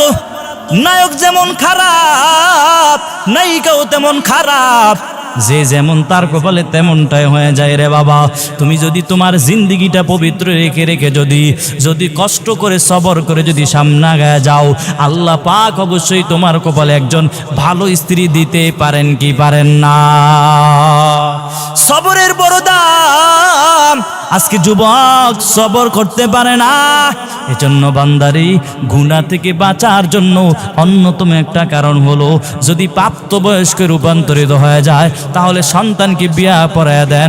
আর আমার এই সন্তান বিয়া করার পরে, আপনার এই সন্তান বিয়ে করার পরে দেখবেন অটোমেটিক তার 5 বেলার নামাজ ঠিক হয়ে গেল, সব কিছু ঠিক হয়ে যাবে যদি দিনদারিত্ব স্ত্রী পায়। ঠিক কিনা জোরে বলেন? আমি আপনাদেরকে বলতেছিলাম, আল্লাহ পাকের সিদ্ধান্ত হলো, চূড়ান্ত সিদ্ধান্ত নবী জানায় দেন, আমি আল্লাহর ইবাদত যেন এরা করি। আল্লাহর ইবাদতের উপরে আল্লাহ পাক বলছে ওয়াবিল ওয়ালিদাইনি ইহসানা। এরপরে আমার আল্লাহ পাক জানায় দেয়া বলে, ইম্মা ইয়াবলুগান্না ইনদাকাল কিবারু আহাদুহুমা আও কিলাহুমা ফালা তাকুল লাহুমা উফফিন ওয়ালা তানহারহুমা। এমন কোন আচরণ করিও না যে আচরণের কারণে এমন ধমক দিও না, যেই ধমকের কারণে তোমার আব্বা আম্মা উফ শব্দটা ব্যবহার করে ফেলে রে, তাহলে আল্লাহর আরশ পর্যন্ত পৌঁছে যায়। এজন্য মা বাবার সাথে এমন আচরণ করো। ওয়াকুল্লাহুমা কাওলান কারীমা, নম্র ভাষায় কথা বলো, নম্র আচরণ দিয়ে দিয়ে ওনাদের সাথে কথা বলো। আল্লাহ পাক অবশ্যই তোমার আমলনামায় সওয়াব লিখে দিবেন। এজন্য ভাই ভালো করিয়া বুঝবেন, এই দুনিয়াটা কেউ থাকতে পারবে না। এই দুনিয়ায় সবাই একদিন না একদিন চলে যেতে হবে। একটু কবরের দিকে তাকাও, তোমার চেয়ে ক্ষমতাধর লোক কোনো কম ছিল না। সবাই দুনিয়া থেকে বিদায় হয়ে গেছে, কেউ দুনিয়ায় থাকতে পারে না, তুমিও থাকতে পারবা না। এই বাগমারা এলাকার দিকে তাকায় দেখো, কত যুবক, কত টাকা পয়সা ছিল, এখন তারা কবরে চলে গেছি। কতজনে বিল্ডিং বানাইছি, বিল্ডিং দাঁড়ানো আছে কিন্তু লোকটা নাই। তুমি একদিন চলে যাইবা, ঠিক কিনা জোরে বলেন? এই জন্য কবরে যাওয়ার আগে কবরের সামানা যদি তৈরি না করে যাও, ওই দিন তোমার বড় কষ্ট হয়ে যাবে রে। কবরের জিন্দেগি বড় ভয়ঙ্কর একটা অবস্থা হয়ে যাবে। আল্লাহ পাক কবরের মধ্যে ফেরেশতা পাঠিয়ে দিয়ে বলবে, 3টা প্রশ্ন করে দাও। আর যে বান্দারা দুনিয়ায় ঠিক মতো নামাজ পড়ে নাই, শুধু আল্লাহর অবাধ্য করেছে, আল্লাহর গোলামি করতে চায় নাই, এদেরকে প্রশ্ন করা হলে এরা শুধু বলবে লা দিরি, আমি জানি না। আল্লাহ পাক বলবে, ফেরেশতা, যেই আমার এই বান্দারা সুয়ালের জবাব দিতে পারে না, এদের কবরের একটা রাস্তা জাহান্নামের সাথে লাগায়া দাও।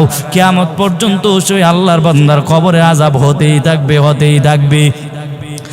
আর কিছু বান্দা থাকবি, আমার কিছু আদরের গোলাম, এরা কষ্ট করিয়া ঠান্ডা পানি দিয়ে নামাজ পড়ছি, কত কষ্ট করে আমি আল্লাহর ইবাদতটা করেছি।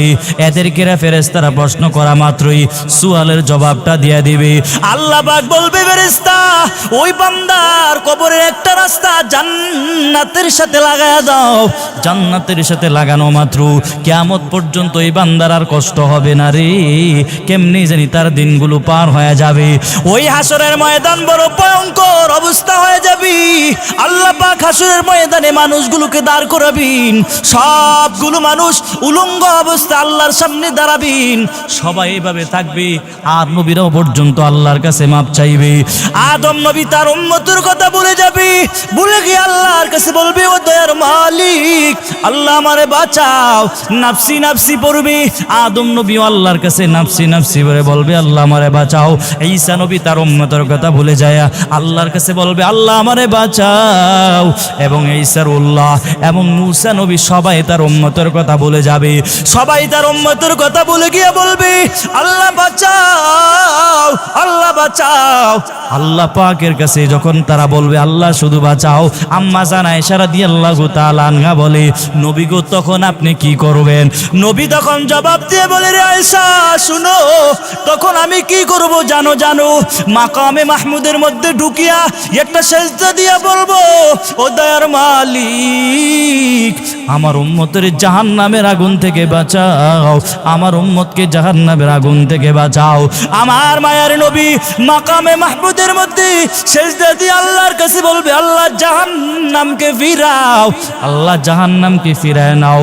এদিক দিয়া জাহান্নাম বারবার বলবে আল্লাহ বেনামাজিগুলো আমার পেটের ভিতরে দিয়া দাও, আল্লাহ যারা নামাজ পড়ে নাই এরা যারা জাহান্নামী আমার পেটের ভিতরে দিয়া দাও।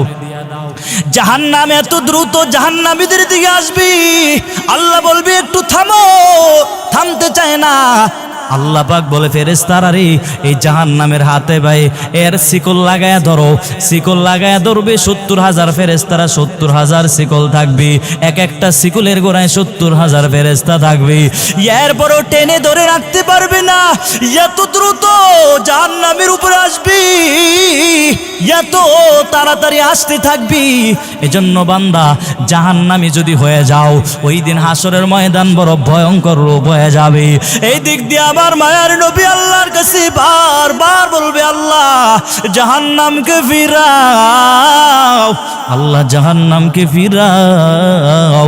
এক পর্যায়ে গিয়ে আমার আল্লাহ পাক নবীর এই দিকে তাকাইয়া নবীর সুপারিশটা কবুল করে নবীর একটা সান্ত্বনার বাণী শোনায় দিয়ে বলবে নবী গো আপনার দুনিয়ার মধ্যে কম কাদায় নাই, আপনার আপন লোকেরা এত পরিমাণ কষ্ট দিয়েছি, আপনার এত পরিমাণ কষ্ট দিয়েছি গো নবী, আজকে আপনারা আমি কষ্ট দিব না, আজকে আপনার এত পরিমাণ দেব নবী আপনি সন্তুষ্ট হয়ে যাবেন। ওয়ালা সাউফা ইউতিকা রাব্বুকা ফাতারদা, নবীকে বলছে নবী আপনাকে এত পরিমাণ দিব আপনি সন্তুষ্ট হয়ে যাবেন। এই দিক দিয়ে আমার নবী বারবার আল্লাহর কাছে সুপারিশ করবেন, আল্লাহ পাক এক পর্যায়ে গিয়ে নবীর সুপারিশটা কবুল করে ফেলবেন। নবী তো সবার ব্যাপারে সুপারিশ করবেন না রে বাবা। এই যে বাগমারা এলাকার কতজন আছে সুন্নত মানে না, রসুলের সুন্নত মতো জীবনটা চালাইতে পারে না, নবী কি তাদের জন্য কি সুপারিশ করবেন নাকি? যাদের মুখে এখনো দাড়িটা উঠতে পারে নাই, যাদের মুখে এবং রসুলের সুন্নতটা লাগাইতে পারে নাই, পুরা বডির মধ্যে রসুলের সুন্নতটা লাগাইতে পারে নাই, নবী এদের ব্যাপারে সুপারিশ করবেন না। নবী সুপারিশ করবে যারা ঠিক মতো নবীর সুন্নতটা মেনেছে, নবী তাদের জন্য সুপারিশ করবেন। আল্লাহ তাআলা নবীর সুপারিশটা কবুল করে ফেলবে। কিছু পানি আছে, পানি রাখা আছে, ওই পানিগুলো জাহান্নামের উপরে ছিটায় দাও। ওই জাহান্নামের উপরে ছিটানো মাত্র জাহান্নাম পিছনে চলে যাবি। আল্লাহর কাছে ফেরেশতারা বলবে আল্লাহ আমরা ৭০,০০০ ফেরেশতারা এক একটা করে ৭০,০০০ করে শিকল লাগাইলাম, এরপরও টেনে ধরে রাখতে পারি নাই। আল্লাহ আপনি এমন কি পানি দিলেন যেই পানি দেওয়া মাত্র জাহান্নাম পিছনে চলে গেল। আল্লাহ পাক বলবে রে ফেরেশতা তাকায় দেখো, তাকায় দেখ আমি আল্লাহ এগুলা কিসের পানি দিলাম, শুনো ভালো করিয়া শুনো আমি আল্লাহ পাক এগুলা কিসের পানি দিলাম। আল্লাহ বলে এগুলা জমজমের পানিও না, এগুলা বৃষ্টির পানিও না, এগুলা আবে হায়াতের পানিও না, এগুলা হাউজে কাউসারের পানিও না, বলে এগুলা কিসের পানি শুনো ভালো করিয়া শুনো। আমার কিছু আদরের বান্দা আছি এরা ঠান্ডা পানি দিয়ে অজু বানাইছে। এই যে শীতের মৌসুমে ঠান্ডা পানি দিয়ে অজু বানাইতে কি পরিমাণ কষ্ট রে। ঠান্ডা পানি দিয়ে অজু বানায়া 5 বেলার নামাজ তো ঠিক মতো আদায় করছি, ওভার ডিউটি করছি, ভোর রাত্রিতে ঠান্ডা পানি দিয়ে অজু বানাইয়া 4 রাকাত নামাজ পড়েছি, আর নামাজের মুসল্লায় বসে বসে চোখ দিয়ে পানিগুলো ফেলছি। আমি আল্লাহ সেই গুনাহগার বান্দার চোখের পানিগুলো আমি আল্লাহ জমা করে রাখলাম, আর গুনাহগার বান্দার চোখের পানি আজকে জাহান্নামের উপরে ছিটায় দিলাম। এই চোখের পানির বড় দাম। আজকে তোমার আমার চোখে পানি নাই, এর অন্যতম কারণ হলো বাবা আমি আর আপনি এত পরিমাণে গুনাহ করে ফেললাম। যতই জাহান্নামের আলোচনা চলে এরপরও আমাদের চোখে পানি আসে না। এজন্য বাবা আল্লাহর ভয় অন্তরে ঢুকায় নাও। আল্লাহর ভয় অন্তরে যদি ঢুকাইতে পারেন তাহলে আল্লাহর বান্দা গুনার কাছেও যেতে পারে না। সাহাবায়েরা কেরামরা বলছে নবী গো আল্লাহর তাকওয়া মানে কি? তাকওয়া হলো অন্তরের ব্যাপার। আল্লাহকে ভয় করার জন্য আমার আল্লাহ পাক বলছি ভালো করিয়া বুঝবেন বাবা। আল্লাহ তাআলা যে কোরআনে বারবার বলছি আমি আল্লাহকে ভয় করো, আল্লাহ কোরআনে বারবার বলছি। এই দিক দিয়ে যদি আপনাদেরকে প্রশ্ন করা হয় বলেন তো বাবা আল্লাহ তাআলা কি দয়ালু নাকি ভয়ঙ্কর? আল্লাহ কি দয়ালু না ভয়ঙ্কর? আল্লাহ কিন্তু দয়ালু, সবাই বলবে আল্লাহ দয়ালু, অথচ আমার আল্লাহ পাক কোরআনে বারবার কেন বলে ইয়া আইয়ুহাল্লাযীনা আমানুত্তাকুল্লাহ, বান্দা আমি আল্লাহরে ভয় কর। আবার আল্লাহ অন্য জায়গায় বলছে ভয় করার মতো ভয় করো। আল্লাহ এতবার কেন বলছেন? আল্লাহ পাক বলি দুনিয়ার মানুষ ভালো করিয়া শুনো, আমি আল্লাহ দয়ালু ঠিক আছি, তবে আমি আল্লাহর এই গজবের দিকে তাকাও, আযাব আর গজব বড় ভয়ঙ্কর, তার দিকে যদি তাকাও এমনি তুমি গুনাহ থেকে বেঁচে যাইবা। আল্লাহর কোন বান্দা যদি গুনার দিকে যায় আল্লাহ পাক পিছন দিক দিয়ে ডাক দেয় বান্দা গুনার দিকে যেও না, গুনার দিকে যেও না রে বান্দা। আল্লাহ পাক পিছন দিক দিয়ে ডাক দেয়। 30 নম্বর পর আমার আল্লাহ পাক জানায় দেয়া বলে ইয়া আইয়ুহাল ইনসান মা গররাকা বিরাব্বিকাল কারীম। আল্লাহ পাক ডাক দিয়া বলে রে বান্দা গুনার দিকে যেও না। হে দুনিয়ার মানুষেরা তোমারে কোন জিনিস তোমারে ধোঁকায় ফেলে দিল? আমি কারিম রবকে ভুলে গেলা। আল্লাহ পাক এত সুন্দর করে ডাক দিলেন আমি কারিম রবকে বলে গেলাম, অথচ তাকায় দেখেন বাবা দুনিয়ার মধ্যে যদি কোনো মা তার সন্তান রে একটা ধমক দিয়া দেয়, ধমক দেওয়ার কারণে সন্তান যদি 3 দিন যাবৎ ভাত ঘরে না খায়, খাবার যদি ঘরে না খায়, ওই মা বড় পেরেশান হয়ে যায় কি যায় না? আর কলেতেছে আমার সন্তান আজকে 3 দিন যাবৎ আমার ঘরে খাবার খায় না, এত পরিমাণ কষ্ট, 3 দিন আমি মা ডাকটাও শুনতে পাই না। এদিক দিয়া বাবা বলে তোমার সন্তান এমনি বলবি, এমনি তোমার খাবার খাওয়ার জন্য আসবে। স্ত্রী সাহেবা বলে তুমি তো বুঝো না, আমার সন্তান যখন আমার মা বলে ডাক দেয় আমি এত পরিমাণ মজা পাই, দুনিয়ার কোনো ডাকের মধ্যে এত মজা পাই না রে। মায়ের ডাকটা যখন সন্তান দেয় মার কলিজাটা পুরো ঠান্ডা হয়ে যায়। আল্লাহ বলে তাকে দেখো তোমার মারেও আমি আল্লাহ বানাইলাম, তোমার মায়ের ভিতরে যে পেটটা সেই পেটটাও আমি আল্লাহ বানাইলাম, কিন্তু তাকায় দেখ তোর মায়ের পেটের ভিতরে মাত্র 10 মাস 10 দিন ছিল, 10 মাস 10 দিন থাকার পর এত পরিমাণ মায়া আর মোহাব্বত, যত রাত্রিবেলা বাড়ি যাইবা তোমার মা তোমার জন্য অপেক্ষা করে। বাংলাদেশের যেই প্রান্তেই থাকো, যদি বিদেশের বাড়িতেও থাকো, মা বারবার টেলিফোন করে সন্তানের খোঁজ খবর নেয় কি নেয় না। আল্লাহ পাক বলে রে আদরের গোলাম তোর মা থেকেও কি আমি আল্লাহর মায়া কম? আমি আল্লাহর তো ছেলেও না। একদিন না একদিন আপনার দুনিয়া থেকে চলে যেতে হবে, কারণ আমার আল্লাহর কোরআন কি মিথ্যা নাকি? আল্লাহর কোরআন সত্য, যারা মিথ্যা মনে করবে আর ঈমান থাকবে না। আল্লাহ তাআলা কোরআনের এক জায়গায় বলেছে কুল্লু নাফসিন যায়িকাতুল মাউত, সব মানুষ একদিন না একদিন দুনিয়া থেকে মৃত্যুবরণ করেই ফেলবে, ঠিক কিনা জোরে বলে। এজন্য বাবা শেখ সাদি রহমতুল্লাহ আলাইহি শেরের কিতাবের মধ্যে এই বুড়ার দল ওই আওয়াজটা আসার আগে আগে মসজিদের মিনারা থেকে আওয়াজ আসবে অমুক বাড়ি নিবাসী অমুক ভাই আর দুনিয়ায় নাই। ওই আওয়াজটা আসার আগে আগে নিজের শুদ্ধ বানায় নাও, 5 ওয়াক্ত নামাজ জমাতে পড়ার চেষ্টা করে নাও। যদি 5 বেলার নামাজটাও ঠিক মতো আদায় না করতে পারো, আল্লাহ বলবে রে দুনিয়ায় তোরে এত সময় দিলাম, হাসরের ময়দানে যদি আল্লাহরে বলো আল্লাহ আমার আবার একটু সময় দেন, আমি দুনিয়ায় গিয়ে একটু ইবাদত করে আসি, আল্লাহ বলবে না রে বান্দা দুনিয়ায় তোরে প্রথমবারে দিলাম, এখন যতই আফসোস করবা কোনো লাভ নাই। তবে আবার শুইনা নাও, কত মানুষ আছে দেখবেন আল্লাহর ইবাদত করার পরে আবার বাহাদুরি করে, আছে না নাই? নামাজ পড়ে এই জন্য অহংকারী করে, তাহাজ্জুদ পড়ে এই কারণে অহংকারী করে, এমন লোক আছে না নাই সমাজে? আসেনি? দেখবেন কত মুরব্বী আছে নামাজ পড়ে এই কারণে বাহাদুরি দেখায়, কত মানুষ নামাজ পড়ে এই কারণে বাহাদুরি দেখায়, অথচ হাসরের ময়দানে আল্লাহর দয়া মারা ছাড়া কেউ জান্নাতে যেতে পারবে না রে বাবা। আল্লাহর এক বান্দা, আবেদ বান্দা, হাসরের ময়দানে আল্লাহর সামনে দাঁড়ায় মাস্তানি করে বলবে, আল্লাহ বলবে কি চাও বান্দা? আল্লাহরে বলবে আল্লাহ জান্নাত চাই। বলে বিনিময় কি দিবা? বলে 50 বছর ইবাদত করেছি, 50 বছর ইবাদত দিব, বিনিময় আমারে জান্নাত দিবেন। আল্লাহ পাক বলে ফেরেশতা তারে একটু সামন দিকে নিয়ে যাও। সামনে নেওয়ার পর জাহান্নামের একটা তাপমাত্রা তার শরীরে লাগবে, শরীরে লাগা মাত্র তার কলিজাটা শুকিয়ে যাবে, এমন তৃষ্ণা লাগে যাবে, পানির এত পরিমাণ পিপাসার্থ লেগে যাবে। আর ফেরেশতারা বলবে আমার 1 গ্লাস পানি দাও, আমার 1 গ্লাস পানি দাও, পানি দাও। ফেরেশতারা বলবে বিনিময় কি দিবা?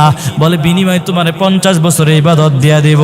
50 বছরের ইবাদত পাইয়া এবার ফেরেশতারা 1 গ্লাস পানি মাত্র তারে দিয়া দিবে। 1 গ্লাস পানি মাত্র পাওয়া মাত্রই ওই আল্লাহর বান্দা খাওয়ার পর তার তৃষ্ণা মিটবে না। ফেরেশতাদের কাছে বলবে আর 1 গ্লাস পানি আমারে দাও। ফেরেশতারা বলবে বিনিময় কি দিবা? বলে 50 বছরের ইবাদত ছিল তাও তো দিয়া দিলাম, এখন তো আমার কোনো কিছুই নাই, কোত্থেকে দেব? এই তখন আল্লাহর বান্দা আল্লাহর সামনে মাথা নত করে বলবি ও দয়ার মালিক, আপনার রহমান, আপনার রহমানের খাতিরে, আপনার গফফারের খাতিরে, আপনার দয়া ছাড়া জান্নাতে যাওয়া কোনোভাবে সম্ভব না। এজন্য বাহাদুরি করিও না, ইবাদত করো ভালো কথা, মানুষকে দেখানোর জন্য ইবাদত করিও না। কত মানুষ দেখবেন মানুষকে দেখানোর জন্য নামাজ পড়ে। আল্লাহ পাক বলে ফাওয়াইলুল লিল মুসাল্লিন, যারা মানুষকে দেখানোর জন্য নামাজ পড়ে এদের জন্য ওয়াইল নামক জাহান্নাম আল্লাহ বানায় রাখছে। আছে না নাই সমাজে এমন মানুষ? দেখবেন মেম্বার সাহেব নামাজ পড়ে না, এখন যখন যদি নামাজ না পড়ে এলাকার মানুষ বলবে মেম্বার নামাজ পড়ে না। চেয়ারম্যান সাহেব যদি নামাজ না পড়ে এলাকার মানুষ বলবে চেয়ারম্যান নামাজ পড়ে না। এই কারণে নামাজ পড়ে এমন সমাজে লোক আছে না নাই? ইনসাফের সাথে কেউ ক্ষমতা পালন করতে চায় না, সবাই শুধু ক্ষমতা পাইয়া অপব্যবহার করে কি করে না। আল্লাহ পাক বলি এ দুনিয়ার মেম্বার চেয়ারম্যান সাহেবেরা ভালো করিয়া শোনো রে, আল্লাহ পাক সূরা মায়েদার মধ্যে তোমাদের ব্যাপারে কি বলছেন? আল্লাহ পাক বলি আল্লাহ পাক তোমাকে ক্ষমতা দিয়েছি, আল্লাহ পাক তোমাকে মেম্বার বানাইছি, এই কারণে মানুষের সাথে অপব্যবহার করিও না, মানুষের সাথে খারাপ আচরণ করিও না রে। তুমি মেম্বারের দায়িত্ব পাইছো ভালো কথা, তোমারে আল্লাহ পাক দায়িত্ব দিয়েছে, দায়িত্বটা যদি সুন্দর মতো আদায় করো, ইনসাফের মতো কায়েম করতে পারো, আল্লাহ পাকে উসিলা জান্নাত দিতে পারেন কি পারেন না? আর যেই মেম্বাররা, যেই চেয়ারম্যান সাহেবেরা, যেই এমপিরা কিছু টাকা পাইয়া চেয়ারম্যান সাহেব গরিবের পক্ষে নেয় না, বড় লোকের পক্ষে চলে যায়, এলাকায় একটা বিচার বসাইলেন, ওই বিচারের মধ্যে মেম্বার সাহেব 5000 পাইয়া বিচারের মোড় ঘুরাইয়া দেয়, আছে না নাই? আল্লাহ পাক বলি এ দুনিয়ার মেম্বার শোনা, আল্লাহ পাক বলে চেয়ারম্যান সাহেব ভালো করিয়া শুনে নাও, আল্লাহ বলে এমপি সাহেব ভালো করিয়া শুনে নাও। সূরা মায়েদার মধ্যে আমার আল্লাহ পাক জানা দিয়ে বলছি ওয়ামাল্লাম ইয়াহকুম বিমা আনজালাল্লাহ ফাউলাইকা হুমুল ফাসিকুন। আল্লাহ পাক এদেরকে ফাসিক পর্যন্ত বলো, যা ফাসিক পর্যন্ত বলে দিয়েছেন, যারা দায়িত্ব পাওয়ার পরে ইনসাফ কায়েম করতে পারে না, 5000 পাইয়া বিচারের মোড়টা ঘুরাইয়া দেয়। আল্লাহ পাক আবার বলে যারা মেম্বার হয়েছো, যারা চেয়ারম্যান হয়েছো, যারা এমপি পদ পেয়েছো, ভালো করিয়া শুনে নাও, আল্লাহ পাক তাদেরকে দ্বিতীয় পর্যায়ে আবার আল্লাহ পাক বলে ওয়ামাল্লাম ইয়াহকুম বিমা আনজালাল্লাহু ফাউলাইকা হুমুজ জালিমুন। আল্লাহ পাক এদেরকে জালেম পর্যন্ত আমার আল্লাহ পাক বলছি। দ্বিতীয়বার আল্লাহ পাক আবারও বলছি শুনো মেম্বার, শোনো চেয়ারম্যান সাহেব ভালো করিয়া শুনে নাও, আমার আল্লাহ পাক বলে দায়িত্ব পাইছো, দায়িত্ব পাইয়া অপব্যবহার করছো, ঠিক মতো বিচার করতে পারো নাই, আল্লাহ পাক সেটাও জানায় দেয়া বলে ওয়ামাল্লাম ইয়াহকুম বিমা আনজালাল্লাহু ফাউলাইকা হুমুল কাফিরুন। আল্লাহ পাক তাদেরকে কাফের পর্যন্ত বলে দিলেন, ঠিক কিনা জোরে বলে। এজন্য বান্দা যে যে লাইনে যেই দায়িত্ব পাবেন সব সময় ইনসাফের সাথে কায়েম করার চেষ্টা করবেন তো ইনশাআল্লাহ। আজকে যে আলোচনা আমি কিছু কথা বললাম যে আল্লাহ পাকের ইবাদতের পরে আল্লাহ পাক মা বাবার সাথে ইহসান করার জন্য আল্লাহ পাক বলছেন, আল্লাহ পাক দুনিয়ায় কেন পাঠাইলেন সেটাও বললাম। একটা উদ্দেশ্য নিয়ে আমার আল্লাহ দুনিয়ায় পাঠাইলেন, আল্লাহর ইবাদতের পরে আল্লাহ পাক মা বাবার সাথে ইহসান করার জন্য আল্লাহ পাক বলছে। এজন্য আল্লাহ পাক আমাদেরকে এই যতটুকু কথা বলা হয়েছে সর্বপ্রথম আমাকে এবং আপনাদের সবাইকে আমল করার মতো তৌফিক দান করুক। সবাই পড়ি আমিন।